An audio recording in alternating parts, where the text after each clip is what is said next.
Hey there. Subscribe to my channel. And also press this bell icon. Varun भगवान का ध्यान करें।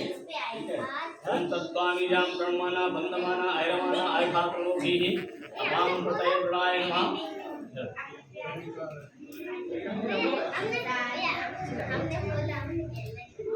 ये छोड़ दो। अपां प्रतये प्रणाय नमः। वामी स्थाप्यामि संपूजामि जल जोड़ी। वरोतम मनसी वरोतिसकम मनसी वरोजन सदन नसी वरोजन सदन नसी वरोजन सदन नसी अपां प्रतये प्रणाय नमः। निवासवासा प्रवीत्यागा संस्कृतवाणी ग्रहण प्रवेशा पुष्पं पुष्पमालां च समर्पयामि। ओम यज्ञोपवीतं परमं पवित्रं प्रजापतेयं सहजं पुरस्तादायो समग्रं प्रथमं च शुभ्रं यज्ञोपवीतं परमस्य तेजा। ओम पूर्वस्याग्रहे सम्मुखाभ्यां नमः। यज्ञोपवीतं समर्पयामि। यज्ञोपवीतं तेयाचुर्यं जलं समर्पयामि। इस तरह से उतार करके यहाँ डाल देंगे। वनस्पति गोविंदात्यम बंधोत्तम रागामी सब देवानां पुष्पोपलब्धितां आरती कुमरा गणदीप प्रयुक्त लाभा आदाय साक्षायं तो भैया रखो नाभ्याशीनं कृष्णं कृतनोदौ संप्रदापत्वां उमरसा सुताका लुकाग्रन्ना नैवेद्यं निवेदयामि। नैवेद्यं ते आचमनं जलं समर्पयामि। फलं समर्पयामि। कुंडी फलं समर्पयामि। तद्रतां समर्पयामि।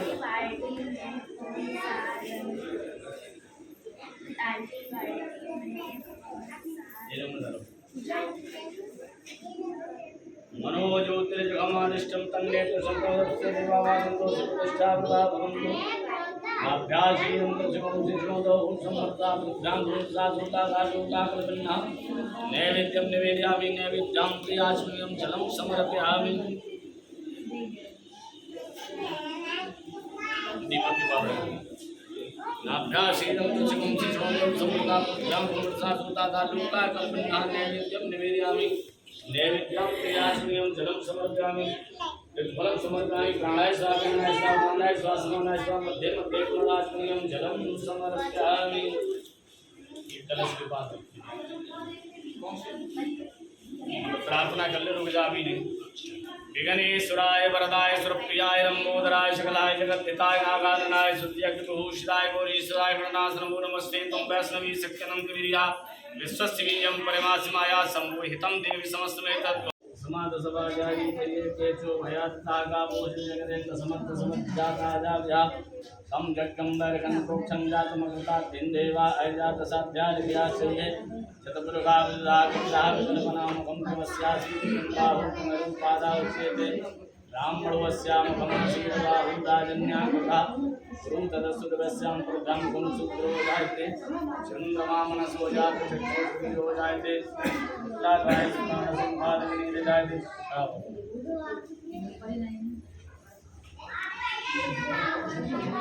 पानी में जुबाई पंचामृत है ना कोई पंचामृत में डाल दो।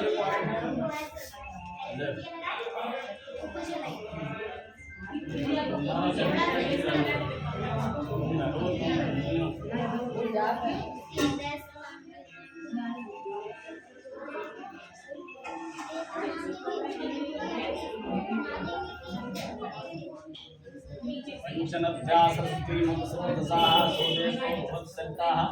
ओम भगवता श्री सत्यनारायणाय नमः।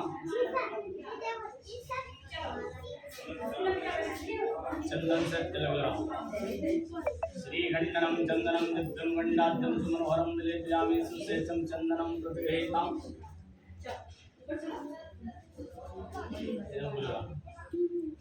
श्रीखंडनम चंदनम दिव्यं गंडाद्यं सुमनोहरं विलेपयामि। सुशेषं चंदनं प्रतिगृहीताम् कोई बात नहीं।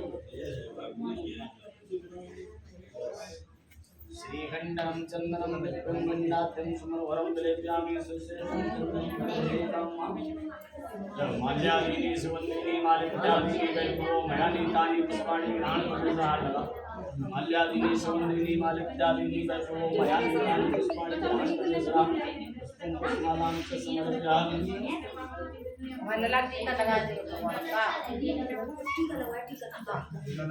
लगवा दे जा। और का आ जाओ उधर से अब आओ। वही तो टीका लगे है ना लगा तो बंदूक चला जाए। हाँ जाओ भैया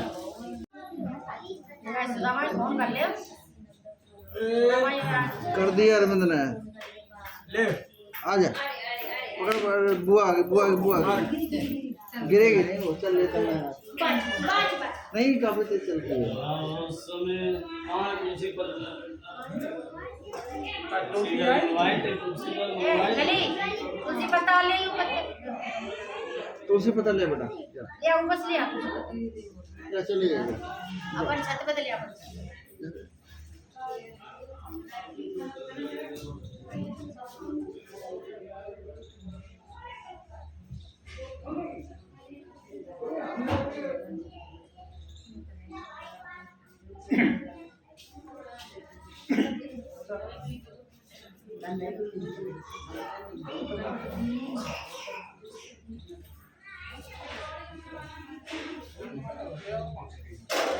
कहाँ हो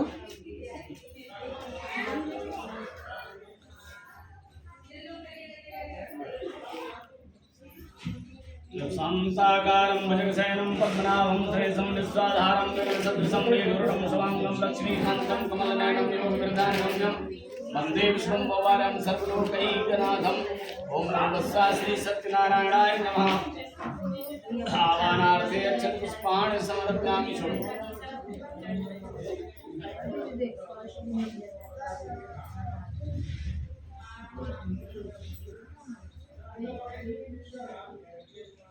ला दूध दही घी से शक्कर का है ला भगवान का हमारे भी चन्ना में ले आता है चन्ना में दही घी से शक्कर सब ध्यान रखता है।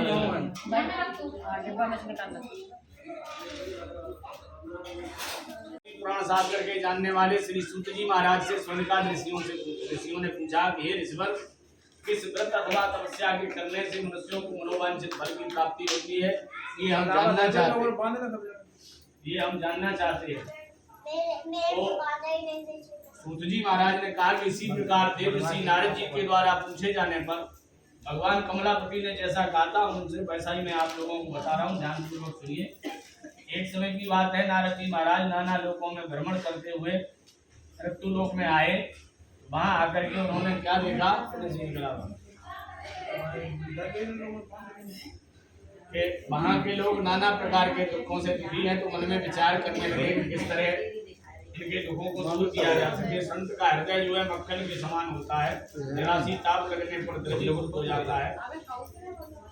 तो नारद जी महाराज जो है भ्रमण करते हुए पहुंचे भगवान के लोक में। वहां उन्होंने क्या देखा कि शुक्ल वर्ण वाले नारायण देव को देखा।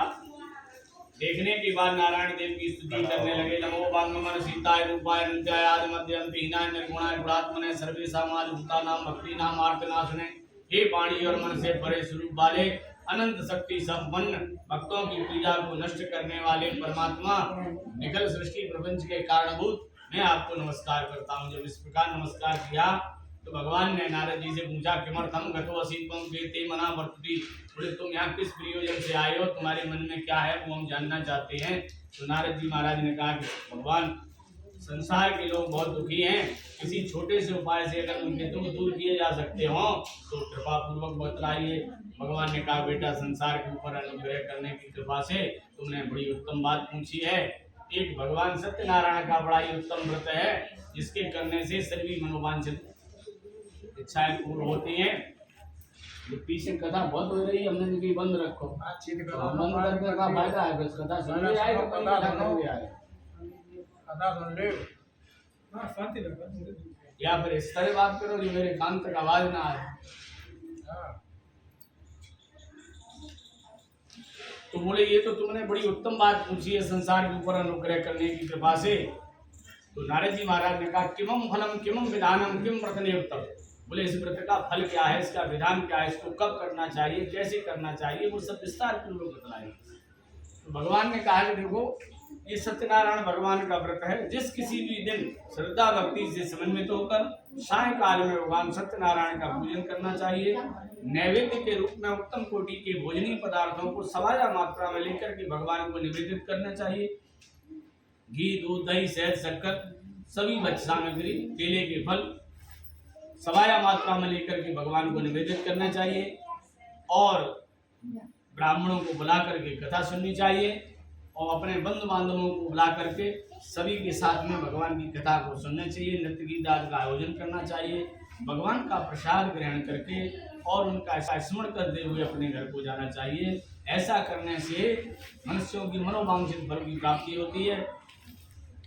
भगवान ने कहा इस प्रकार हमने व्रत का विधान बतला दिया। इस प्रकार भगवान सत्यनारायण की व्रत कथा का ये प्रथम अध्याय पूर्ण हुआ। प्रेम से बोलिए सत्यनारायण स्वामी की जय। ले घंटी को बजे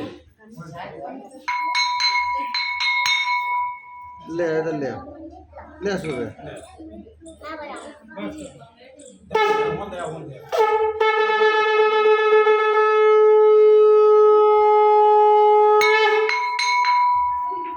गोविंद हरे गोपाल हरे जय जय प्रभु दयाल हरे गोविंद हरे गोपाल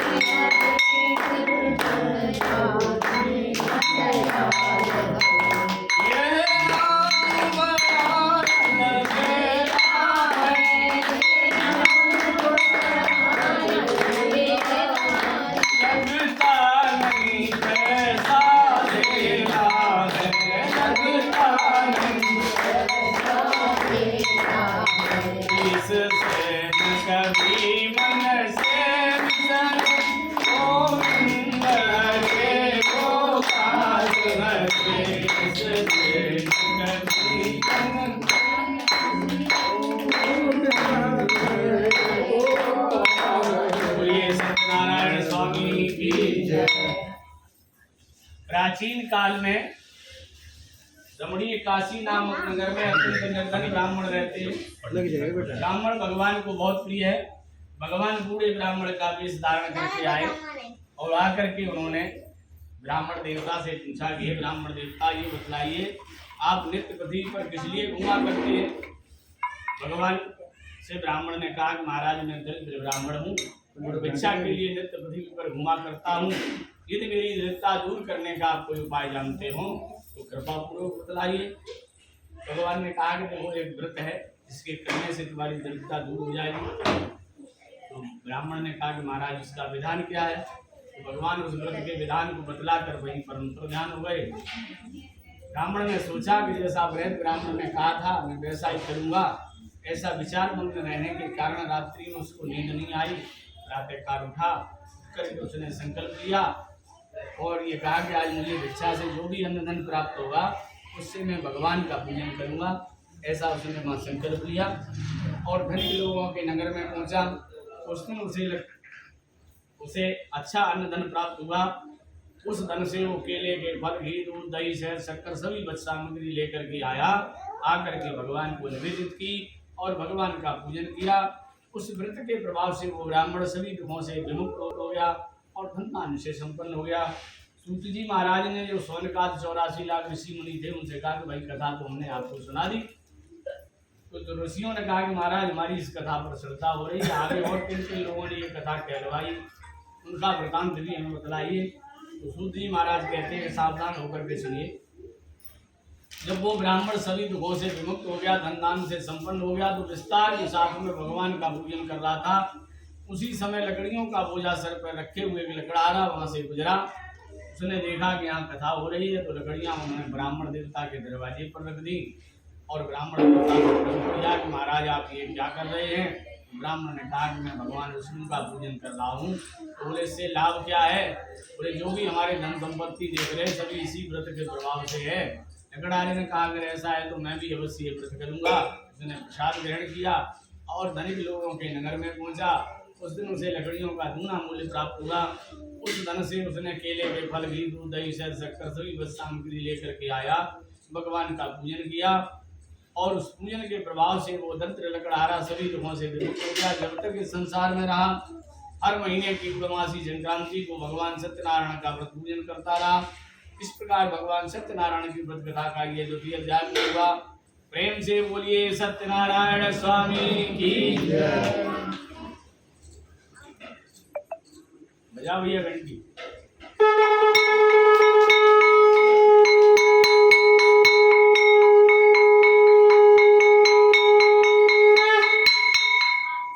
राधे राधे गोविंद गोविंद राधे राधे राधे गोविंद राधे राधे गोविंद गोविंद राधे गोविंद राधे गोपाल राधे गोविंद राधे गोपाल राधे राधे राधे गोविंद गोविंद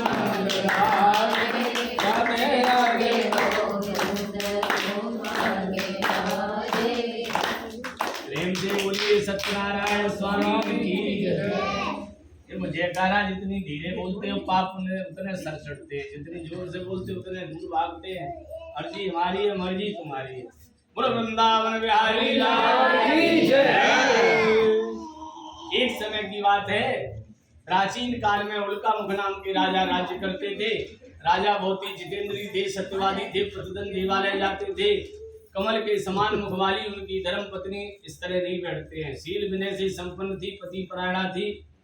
एक दिन की बात है, राजा भद्रशिला नदी के किनारे पर भगवान सत्यनारायण का व्रत पूजन कर रहे थे। उसी समय अनेक पुष्कल धनराशि से संपन्न एक साधु वैश्य वहां से गुजरा। उसने नाव को नदी में स्थापित कर दिया। स्थापित करने के बाद राजा से आकर के प्रश्न किया, किमिदम कुरुते राजनम भक्ति युक्तेन चेतसा। बोले राजन, आप भक्ति युक्त चित्त से क्या कर रहे हैं? राजा ने जवाब दिया, पूजनम कीते साधु विष्णु अतुल तेजसा। बोले साधु वैश्य, मैं अतुल तेज संपन्न भगवान विष्णु का पूजन कर रहा हूँ। तो बोले इस पूजन से लाभ क्या है? बोले संतान को देने वाला है, दारिद्र को मिटाने वाला है, धन को बढ़ाने। उन्हीं बस महाराज और सब कृपा है। कोई संतान हमारे भी कोई नहीं है। जब भी कभी हमारे कोई संतान होगी तो मैं अवश्य ये व्रत करूंगा। ऐसा उसने वहां संकल्प लिया, प्रसाद ग्रहण किया। और कालांतर में जब अपने नगर में पहुंचा तो उसने अपनी सती साध्वी पत्नी लीलावती से कहा कि हमने इस तरह से व्रत सुना है और जब भी हमारे कोई संतान होगी तो मैं अवश्य वो व्रत करूंगा। भगवान की कुछ ऐसी कृपा हुई, उसकी पत्नी ऋतुकालीन धर्म में प्रवृत्त हुई और सगर्भा हुई। 10वें महीना उसने कन्या रत्न को जन्म दिया। कन्या शुक्ल पक्ष के चंद्रमा की दिन दूनी रात चौगुनी बढ़ने लगी। कलावती ऐसा उसका नाम रखा गया। लेकिन उस समय भी दुनिया ने भगवान का पूजन नहीं किया। एक दिन उसकी पत्नी में मधुरवाणी में कहा कि स्वामी, आपने संकल्प लिया था कि जब भी हमारे कोई संतान होगी तो मैं व्रत करूंगा, उस व्रत को क्यों नहीं कर रहे हो? तो दुनिया ने कहा कि देवी जी, बिटिया बहुत छोटी है, बड़ी हो जाएगी तब कर देंगे। कोई बात नहीं। व्यापार में कुशल बनिया, व्यापार करने के लिए चला गया। काफी समय के बाद व्यापार करके आया तो क्या देखता है, कन्या सखियों के साथ में खेल रही थी। उसने सोचा कन्या तो बड़ी हो गई है, अब तो इसका जो है कन्यादान कर देना चाहिए, विवाह कर देना चाहिए। ऐसा विचार किया। उसने अपने दूतों पे भेजा। दूत कांचन नगर में गए, वहां से सुंदर एक मणि पुत्र को लेकर के आए। सभी बंधु बांधवों की मर्जी से उस कन्या का कन्यादान कर दिया। लेकिन उस समय भी भगवान का पूजन नहीं किया। कोई बात नहीं, दामाद को साथ में लेकर के बढ़िया जो है व्यापार करने चला गया। ठाकुर जी ने कही कि बहुत दिन हुई है न्यूनता हमें, लेकिन बुलाया हुआ हाथ तो ही नहीं करेगा। देवी जी के पास आए और कहा कि देवी जी अपने पुत्रों को हमें दे दो। देवी जी ने कहा आज पुत्रों की जरूरत है। बोले हाँ, तो लक्ष्मी के पुत्र हैं 4। कौन कौन से महाराज मालूम? लक्ष्मी के सुत 4 हैं अग्नि, लक्ष्मी के सुत 4 हैं धर्म अग्नि नृपचो। 4 पुत्र हैं। और जेठी सुत के अपमान से 3 करत गर्भ। अगर किसी व्यक्ति के द्वारा धर्म का प्रतिपादन नहीं होता है, धर्म परायण नहीं होता, धर्म का कार्य संपादित नहीं किया जाता है तो राजा के द्वारा दंडित होता है और इसके यहाँ आग लगती है और चोरी। 3 काम होते हैं। कोई बात नहीं। ये दोनों ससुर जमाई राजा चंद्रकेतु के राज्य में जो है व्यापार करने गए। भगवान की माया से राजा चंद्रकेतु के खजाने में चोरी होती है। चोर धन चुरा करके भागते हैं, आगे आगे चोर, पीछे पीछे राजा के सिपाही। और जहाँ ये दोनों ससुर जमाई प्रातः काल का संध्या पूजन कर रहे थे, माला सटकाए रहे थे, वहीं पर जाके चोरों ने धन रख दिया। चोर भगवान के तो निरंतर ध्यान हो गए। अब जब तक सिपाही आए तो वहां तो कोई मिला नहीं, जे दोनों जने मिले पूजा करते हुए। नीचे चोर बढ़िया भाई पूजा पाठ भी करते, चोरी भी करते, दोनों को पकड़ के लेके आए। और माल उनके पास था वो, और जो चोरी का आया था वो, सब लेकर के आए। आकर के राजा से कहा कि महाराज हम तो चोर पकड़ करके लाए हैं, आज्ञा कीजिए। उन्हें आज्ञा क्या, जो चोर है तो कैद खाने में डाल दो। उन्हें कैद खाने में डाल दे महाराज, लेकिन उनके पास धनमाल जो है बहुत है। बोले कोई बात नहीं, सब खजाने में जमा। बनिया ने कहा महाराज हम तो सेठ है फला फला देश के, और आपके यहाँ व्यापार करने के लिए आते नहीं, हम जानते नहीं। जब समय विपरीत होता है तो खूब जान पहचान वाला व्यक्ति भी परिचित नहीं रहता है उस समय। कोई बात नहीं। इधर लीलावती कला में रह रही थी, वहां भी चोरों ने कुछ नहीं छोड़ा। तो एक दिन भूख प्यास से व्याकुल लीलावती कलावती जा रही थी, सायंकाल का वक्त था। इसी तरह एक ब्रह्मदेवता के भगवान का व्रत पूजन चल रहा था। बेटी वहां रुक गई, कथा सुनी। कथा सुनने के बाद प्रसाद ग्रहण किया। तब तक थोड़ी रात्रि हो गई। रात्रि होने पे घर पहुंची तो घर पर जाकर के भैया को चिंता हुई। भैया ने कहा इतनी देर में कहाँ थी, अब तो तुम्हारी शादी कर दी है, फिर इतना विलम्ब क्यों किया। बोले माँ इस तरह से भगवान का प्रसाद वहाँ लेकर के लेने में समय हो गया, कथा चल रही थी। तो कोई बात नहीं, दोनों माँ बेटी ने प्रसाद ग्रहण किया और कहा कि जो है भगवान कुछ ऐसी कृपा कीजिए जिससे हम भी जो है आपकी कथा कर सकें। ऐसा उसने वहां संकल्प लिया। जैसा कुछ उन पर व्यवस्था थी वैसी उन्होंने भगवान को, सवेरे पंडित जी को बुला करके भगवान की कथा की। कथा करने के बाद में भगवान से प्रार्थना की, प्रभु और हम कुछ नहीं चाहते, हमारे ससुर जमाई सकुशल घर आ जा, हम यही चाहते। भगवान बड़े दयालु हैं। राजा चंद्रकेतु को स्वप्न दिखाया कि हे राजन, जिन दो बनियों को तुमने पकड़ के कैद खाने में डाल रखा है, उन्हें प्रातः काल होते ही छोड़ दो, अन्यथा तुम्हारे धन पुत्र आदि का सभी में नाश कर दूंगा। राजा उठे, बड़बड़ा करके उन्होंने मंत्रियों को बुलाया, मंत्रियों से विचार विमर्श किया। मंत्रियों ने कहा कि महाराज कोई अपराध तो सिद्ध हुआ नहीं था, अगर ऐसी बात है तो छोड़ दो। दोनों बनियों को लाया गया, उनके दाढ़ी वाल बड़े बड़े हुए थे, छोड़ कर्म करवाया गया, नए नए वस्त्र आभूषण दिए उन्हें पहनने के लिए। अब राजा ने सोचा कि धन का कोई कामकिन तो गिनती तो है नहीं, तो जो भी धन था उनका है इतना दिया दुना करके कि मतलब इनका रह नहीं जाए। बनिया ने सोचा कि मैं जो जेल में रहे तो रहे, लेकिन मार पानी अच्छा पैदा हुआ। राजा को प्रणाम किया तो राजा ने कहा कि देखो डरने की कोई बात नहीं है, जो भी तुम्हें कष्ट हुआ तुम्हारे प्रारब्ध के कारण हुआ। जब अल्लाह से बहुत आवाज आ रही है, बातचीत मत करो,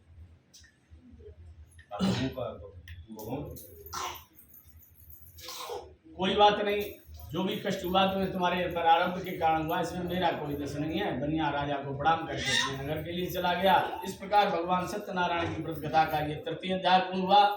प्रेम से बोलिए सत्यनारायण स्वामी की जय।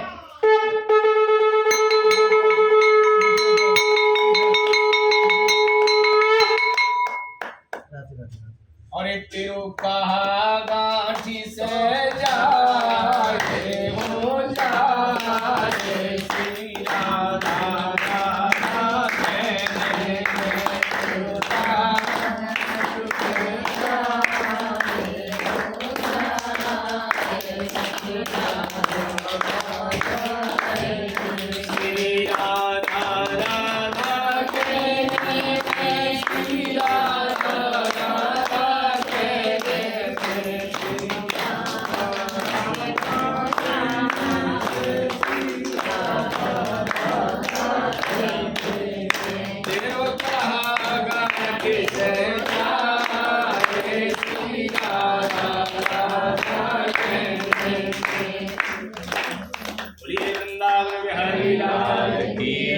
नारायण स्वामी की जय। बड़े जब धनमाल अच्छा हो जाता है तो व्यक्ति की चाल बदल जाती है। और पूजा में मन कब लगता है, या तो व्यक्ति कंगाल हो या फिर बहुत ज्यादा मालामाल हो। बनिया जब अच्छा धनमाल पैदा करके गया तो उसने नाव को स्थापित कर दिया नदी में, और सोचा कि बहुत दिन बाद जेल से छूटे हैं, चलो थोड़ा भगवान का भजन पूजन कर लेते हैं। तो नाव जब उसने स्थापित की तो नाव में मोहरें असर की थी, वजनदार थी, तो थोड़ी दिखाई देती। बढ़िया पूजा करने जा रहा था, तब तक भगवान ने सोचा था कि चलो जजमान काफी दिन के बाद आए, छूट के हालचाल ले। दंडी महाराज का वेश धारण करके आए और कहा सीताराम। बनिया ने कहा सीताराम महाराज कुछ धन पैसा चाहिए, बोले मिल जाता तो भजन पूजन कर लेते। बोले महाराज हमारी नाव में तो लता पड़ता है। भगवान ने कहा तथास्तु, तेरा वचन सत्य। कहीं भी कोई भी घटना घटित होती है तो हम और आप देखने के लिए जाते हैं और सीधे एकदम कहते हैं भगवान ने बहुत बड़ा किया, मतलब सीधा दोष भगवान पर मर देता है। भगवान को पूछना आता है कि हमने गुरु करो, लेकिन ऐसा कहना नहीं चाहिए, क्योंकि भगवान कभी किसी के साथ बुरा नहीं करता। अब यहाँ उसके पास सब कुछ था, लेकिन उसने क्या कहा कि हमारी नाव में लता पत्ता भरा हुआ। भगवान ने उससे कुछ नहीं कहा, भगवान ने कहा तेरा वचन सत्य। अपनी तरफ से कुछ नहीं कहा है कि तेरा धन जो है लता पत्ता बन जाए, ये नहीं कहा। ये कहा तेरा वचन सत्य हो, कोई बात नहीं। बढ़िया बैठ गया जाके पूजा करने।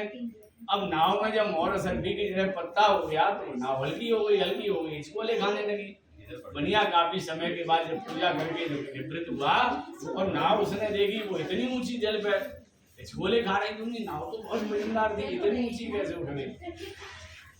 कोई बात नहीं, हाथ डाल के देखा तो हमें दुआनी ना।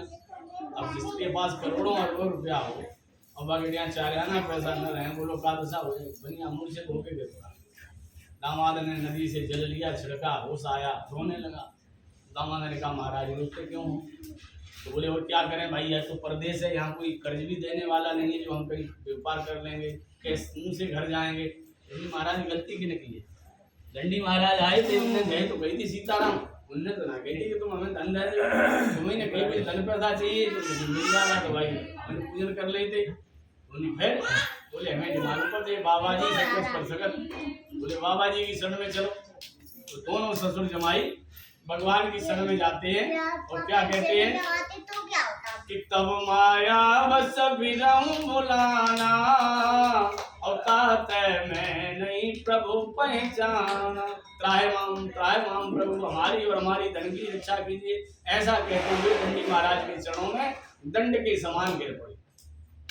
भगवान ने गीता में भी कहा है, रामायण में भी कहा है, तुलसीदास जी ने लिखा है कि सनम कहो ये जीवा मोए जबई और जन्म कोटि अघना सतत वही। करोड़ों जन्मों के किए हुए ताप संताप पाप सभी नष्ट हो जाते हैं जब जीव और ईश्वर का मिलन होता है। और जीव और ईश्वर का मिलन कब होता है कि पुण्य पुण्य बिनु मिलहि न संता और सत्संगति संस्कृति को अंता। जब तक व्यक्ति के पूर्व जन्मों के पुण्य उदय नहीं होते हैं तब तक किसी अच्छे संत का दर्शन प्राप्त नहीं होता। और जब तक अच्छे संत का दर्शन प्राप्त नहीं होता तब तक भगवान का दर्शन नहीं मिलता है। क्यों? इस सत्संगत से ही, संत की संगति से ही जन्म जन्मांतर के पुण्य पाप क्षय होते हैं, पुण्य उदय होते हैं और आवागमन से छुटकारा मिल जाता है। सत्संगत संस्कृति को अंता। सत्संगति जो है आवागमन के चक्कर से छुड़ा देती है। तो दंडी महाराज के पैर पकड़ लिए तो दंडी महाराज ने कहा कि देखो साधु वैसे मेरी कोई गलती नहीं, तुमने ही तो संकल्प लिया था कि हमारे कोई संतान होगी तो हम कथा करेंगे और जिनका नौकरी पे लग जाए तो हम भागवत करेंगे और बाकी बात भूलिए।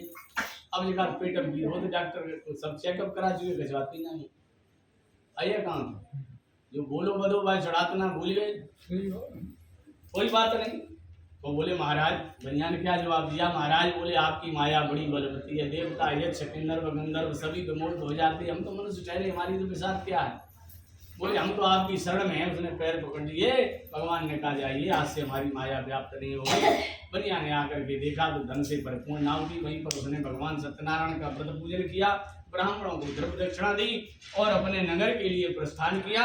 जब थोड़ी दूर उसका नगर रह गया तो उसने अपने दूतों को भेजा और कहा कि जाओ सेठानी को खबर दे दो, सेठ जी आ रहे हैं। दूत पहुंचे, उन्होंने कहा कि सेठ जी धन जन के साथ में सकुशल नगर के समीप आ गए हैं। सेठानी ने बिटिया से कहा कि बेटी तुम कथा विसर्जन करके आना, मैं साधु के दर्शन करने के लिए जाती हूँ। अब चूंकि बिटिया के भी पति आए थे तो बिटिया ने पंडित जी से कही महाराज तुम तो बहुत विलम्ब कर देते हो कथा कहने में, थोड़ी जल्दी कर दो। महाराज हमें भी जाना, हमारे पति देव भी आए, जल्दी जल्दी कथा विश्राम की और प्रसाद उठा के अलमारी बंद किया पट्ट से और चल गए। भगवान ने कही देखो जब तक इनके पति देव नहीं आए थे तब तक ये एक लीलावती कलावती की नहीं, यहाँ जितने बैठे सबकी कथा है।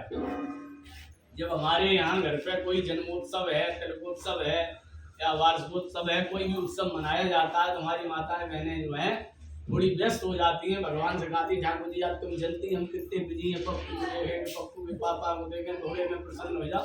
उस दिन भगवान का डबल भोग लगाना चाहिए। हम लोग डबल भोग लगवाते हैं इसीलिए कि भगवान की कृपा से ही तो सब कुछ हो रहा है। तो ये कहती क्या है उस समय कि तुम्ही हो माता पिता, तुम्ही हो बंधु सखा, तुम्ही सहायक, तुम्ही सहारे, अब कोई नाम है सिवा तुम्हारे। तो जैसे ही सुनी पति देव आई ठाकुर जी तुमसे बैठो तो हम जा चल ठाकुर जी ने भी देखो दर्शन तो तभी हुए जब हम चाहेंगे, जब तक परमात्मा नहीं चाहेगा तब तक कुछ नहीं हो सकता। भगवान ने क्या काम किया, जो नाव थी दामाद वाली उसको जल में अदृश्य कर दिया। अब चूंकि बेटी गई थी दर्शन करने के लिए, जिस चीज के लिए आप जाएं और वो प्राप्त ना हो तो आपको परेशानी होगी। भाई किसी आदमी से आप मिलने गए और वो मिला नहीं तो वो बेकार दौड़ गई। तो अब बिटिया तो गई थी अपने पति के दर्शन करने और पति वाली नाव ही गायब हुई। तो बेटी ने कही अगर हमारे पति हमें नहीं मिलेंगे तो हम खड़ाऊं लेकर के सती हो जाएंगे। अब यहाँ बहुत ऊंची बात है, आज लोग तमाम धर्म पंथ ग्रंथ चला रहे हो, ये कहा तुम्हारे चेला बन जा हम तुम्हारे परमात्मा से मिला देंगे। कहते कि नहीं कहते, कहते कि नहीं कहते। मंदिरे चल रहे कोई कौन सा भी सत्संग है, कोई राधा स्वामी है, कोई धंधन सतगुरु है, निरंकार है, तमाम तरह के लोग चल रहे, कोई ब्रह्म कुमारी है, लेकिन है कुछ नहीं, सब खोखला है। अब यहाँ सत्यनारायण की कथा इस चीज का प्रमाण है कि बनिया का और भगवान का मिलन हुआ। अभी आपने कथा में सुना, बनिया ने आवाज लगाई। जब एक बार परमात्मा से ईश्वर का जीव से जब मिलन हो जाता है तो आवाज लगाने पर जवाब मिलता है। साक्षात्कार उसको कहते हैं। लोग ये कहते हैं हम साक्षात्कार कर चुके हैं, आप से बन जाओ, हम आपका करवा देंगे। जिसको आत्म साक्षात्कार हो जाता है, गोस्वामी तुलसीदास जी रामायण में साफ लिखते हैं कि जानत सोई जाए देत जनाई। परमात्मा को कौन जानता है? जिसे परमात्मा खुद जनाना चाहता है। जानत सोई जाए देत जनाई, और जानत तुम्हें होए जा। अब जो परमात्मा के सदस्य हो जाएगा, भाई जरूरत का तुमसे कहने की तुम चीला बनो, भाई उसे क्या आवश्यकता है, वो तो मगन हो गया, कोई बात नहीं। तो बनिया ने आवाज लगाई कि हे प्रभु अब तो हमसे कोई गलती नहीं हुई, हमारी जवान बेटी हमारे सामने सती होने जा रही, इसका कारण क्या है? तो आकाशवाणी होती है कि साधु वैश्य तुम्हारी पुत्री भगवान के प्रसाद में त्याग करके आई। अगर ये भगवान का प्रसाद ग्रहण करेगी तो अवश्य इसके पति के दर्शन इसके प्राप्त होंगे। बेटी वापस गई, भगवान का प्रसाद ग्रहण किया, वापस आई, अपने सुजन पति के दर्शन प्राप्त किए। वहीं पर उन्होंने भगवान का पूजन किया और भगवान की कथा सुनी, ब्राह्मणों को द्रव्य दक्षिणा दी। अपने पिता से बेटी ने कहा पिताजी विलम्ब क्यों करते हो, नगर को चलिए, और वो अपने नगर को गए।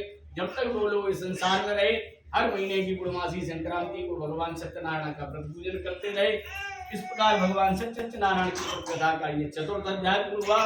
प्रेम से बोलिए सत्यनारायण स्वामी की जय।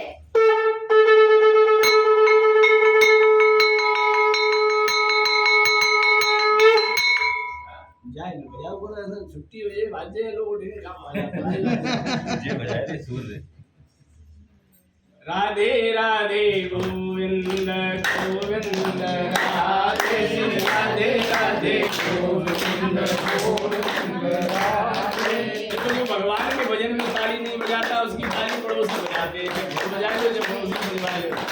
अरे राधे राधे गोविंद गोविंद राधे श्री राधे राधे गोविंद गोविंद राधे गोविंद राधे गोपाल राधे गोविंद राधे गोपाल राधे श्री राधे राधे राधे राधे गोविंद गोविंद राधे राधे राधे।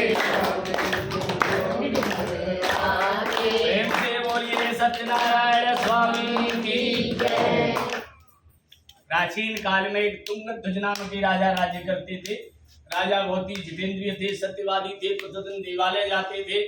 एक दिन की बात है, राजा शिकार खेलने के लिए जंगल में गए। वहां जाकर के उन्होंने निरीह पशुओं का वध किया। वध करने के बाद वटवृक्ष के नीचे लेट गए और जब दोपहरी का वक्त हुआ और वो ग्वालों की गौवा बैठ गई, तब वो जो है कथा करने लगे ग्वाला। भगवान ने, राजा ने देखा लेकिन प्रणाम नहीं किया। कहीं कथा हो रही है और यदि समय नहीं है, कोई बात नहीं, आप दूर से प्रणाम कर लीजिए, आपका प्रणाम स्वीकार हो जाएगा। फिर ग्वालों ने सोचा कि भाई कथा तो हो गई और मेहमान आया हुआ है तो प्रसाद लेकर के आए राजा के पास। अब वन में, जंगल में, भाई जंगल का माली तो मिलेगा। अब बरी की दोना को पत्ता और बरी की बरगदा को प्रसाद, और राजा खान वाले भाई काजू किशमिश बादाम बढ़िया बढ़िया माल, बादाम बरगदा किन्हें पसंद आ। राजा ने देखा ठीक है, कोई प्रसाद कैसा भी आप प्रणाम कर लो तो वो स्वीकार मान लिया जाता है। राजा वही प्रसाद को छोड़ के चले आए। भगवान ने कहा कि राजा तो सदाचारी था, कभी कभी अपने भक्तों को कष्ट में डालने, सुधारने के लिए कभी कभी कष्ट भी देता है परमात्मा। तो चले आए तो राजा क्या देखते हैं, उनके 100 पुत्र थे। 100 पुत्र बिल्कुल ऐसे पड़े थे जैसे मृत प्राय, उनमें सांस विकार कुछ है ही नहीं। कोई बात नहीं, राजा विचार करने लगे कि चलो डॉक्टर बुलवाएंगे, इलाज करवाएंगे। लेकिन जब खजाना खोल के देखा तो वहां में धोन नहीं था। राजा ने सोचा बीमारी होना एक अलग बात है, लेकिन पैसा हमने खर्च किया नहीं तो पैसा कहाँ चला गया, जरूर कोई गलती हमसे हुई है। विचार किया, काफी रात्रि ये विचार आया हो सकता हमने भूख वालों का प्रसाद नहीं खाया, और तो कोई गलती की नहीं, शायद यही गलती रही, कोई बात नहीं। रात्रि व्यतीत की, प्रातः काल राजा उठे, स्नान ध्यान बनाया, संध्या वंदन किया, लेकिन शिकार खेलने नहीं गए। जब उन्होंने देखा कि हाँ भूख वालों की गाय बैठ गई होंगी, पूजन चालू हो गया हुआ, तो घोड़े पे सवार होकर के राजा जंगल में पहुंचे। जाके उन्होंने ग्वालों की कथा में प्रवेश किया और वहाँ कथा सुनी। कथा सुनने के बाद भगवान से क्षमा प्रार्थना मांगी कि प्रभु हमसे भूल हो गई। राजा प्रसाद ग्रहण करके घर आते हैं, क्या देखते हैं उनके 100 पुत्र बिल्कुल अष्टपुष्ट हैं, कोई बीमारी नहीं है। खजाना देखा तो धन से परिपूर्ण था। वो राजा जब तक इस संसार में रहा, हर महीने की संक्रांति को, पूर्णमासी संक्रांति को भगवान सत्यनारायण का व्रत करता रहा। आगे जिन लोगों ने ये कथा की थी उनके दूसरे जन्म का वृतांत कहता हूँ, सुनिए। महान प्रज्ञा संपन्न सदानंद नामक ब्राह्मण पहले जन्म में सत्यव्रत के प्रभाव से दूसरे जन्म में सुदामा नामक ब्राह्मण हुआ और भगवान श्री कृष्ण का पूजन करके उसने मोक्ष को प्राप्त किया। लकड़हारा पहले जन्म में सत्यव्रत के प्रभाव से दूसरे जन्म में गोहों का राजा हुआ और भगवान श्री राम का पूजन करके उसने मोक्ष को प्राप्त किया। महाराज उल्कामुख पहले जन्म में सत्यव्रत के प्रभाव से दूसरे जन्म में महाराज दशरथ हुए और रंगनाथ भगवान का पूजन करके उन्होंने मोक्ष को प्राप्त किया। महान सत्यव्रती साधु वैश्य पहले जन्म में सत्यव्रत के प्रभाव से दूसरे जन्म में मूर्धध्वज नाम का राजा हुआ और उसने अपने पुत्र को आरे से आधा चीर करके भगवान विष्णु को अर्पित करके मोक्ष को प्राप्त किया। महाराज तुंगध्वज जन्मांतर में स्वयं बहु मन हुए, जिन्होंने भगवत संबंधी सभी कार्यों का अनुष्ठान करके भगवान के धाम को प्राप्त किया। और जो गोपगण थे वो जन्मांतर में ब्रजमंडल में रहने वाले गोपगण हुए और सभी राक्षसों का संहार होने के बाद उन्होंने भगवान के गोलोक धाम को प्राप्त किया। इस प्रकार भगवान सत्यनारायण की व्रत कथा का ये 5वां अध्याय पूर्ण हुआ। प्रेम से बोलिए सत्यनारायण स्वामी की जय।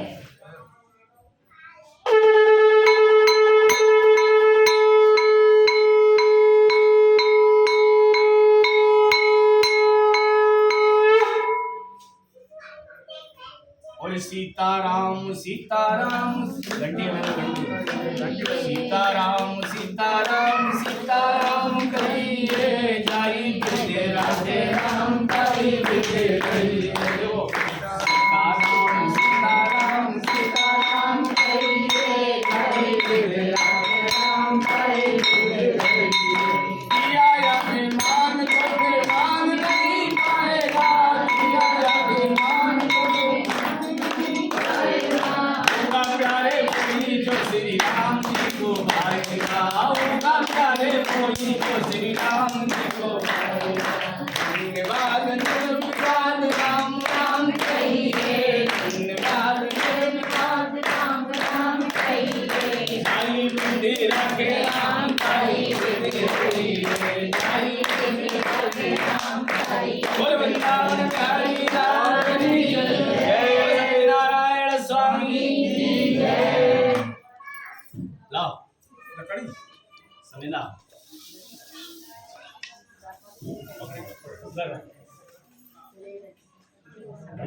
और राधे कथा पूरी हो गई ना? कथा हुई अरे तूने जैन जात में कथा हुई नहीं मतलब हमने कोई और पाठ तो नहीं ले गया। क्या जाए कोई हाँ ये वाला कर दे। ले आ बड़ी प्लेट इन्हें पकड़ ले बड़ी बड़ी प्लेट है वैसी है प्लेट बड़ी बड़ी का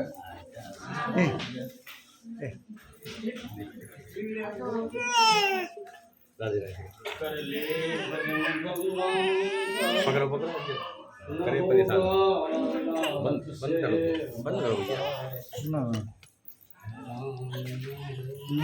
हमें देख लिए ना। हमें हमें देख लिए।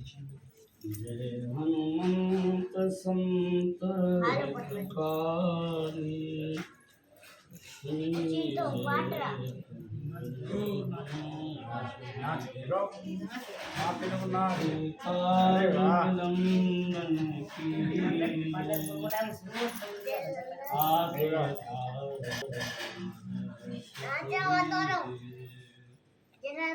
चाचा के पास जा, चाचा के पास जा, जा चाचा के पास, चाचा के पास।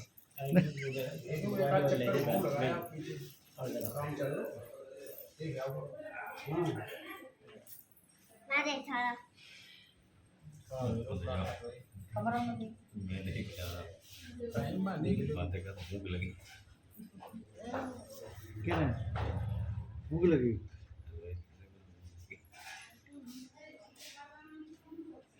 ये प्रसाद उसी प्रसाद में मिला दो थोड़ा कटोरी नानी कटोरी ले आना मिलाने के बाद मेरा कुछ बचे हो तो काट दे भाई।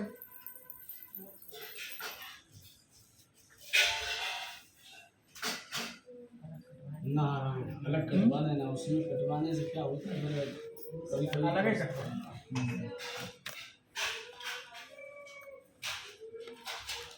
मन राधे गोविंदा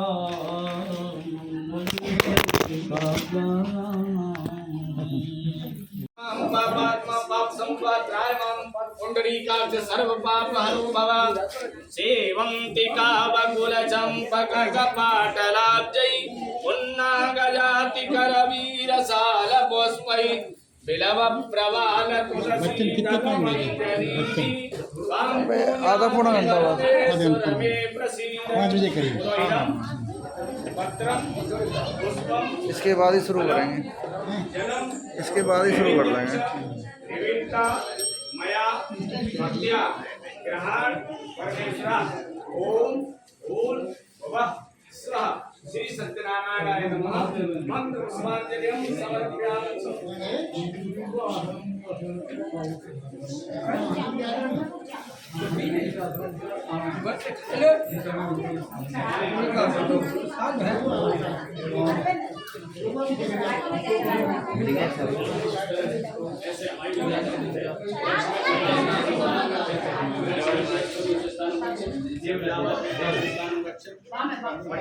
कोई बात नहीं जेब में डाला हुआ बता दो छोड़ो करनी ना बना है ना कल